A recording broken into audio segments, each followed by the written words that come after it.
我是妙招姐。秋冬季，大人小孩都特别的容易感冒咳嗽。那么今天妙招姐就来教大家如何做金桔蜜饯，不但非常好吃，而且有很强的止咳化痰的作用，特别适合不愿意吃药的小孩子。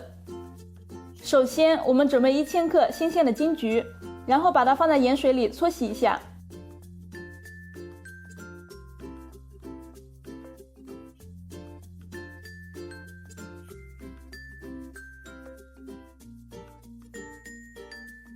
再让它在盐水中浸泡10分钟，这样可以很好的给金桔外皮杀菌消毒。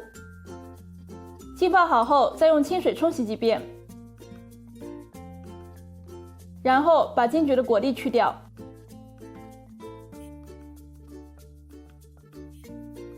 去蒂洗净后，我们再把金桔的两头各划一个十字口，这样可以更入味。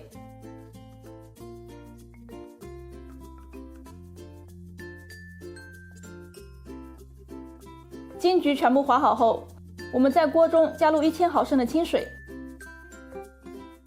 接着再加入350克的冰糖，冰糖最好选用老冰糖，止咳效果会更好。然后再盖上锅盖，开大火将冰糖煮至融化。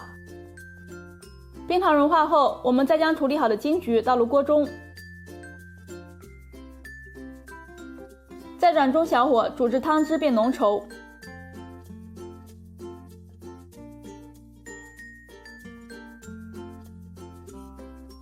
汤汁煮至浓稠，金桔皮呈透明时，我们再加入少许的食盐，然后搅拌均匀，再煮1到2分钟就可以出锅了。出锅晾凉后，再将它装到密封罐子里，放到冰箱冷藏室保存就可以了。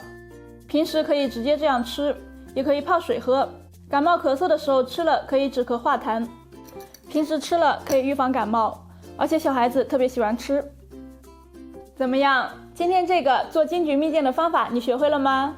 学会了就赶紧把这个方法分享给你家人和朋友，这样可以帮助更多的人。如果你想看更多实用有趣的小妙招，就请关注妙招姐吧。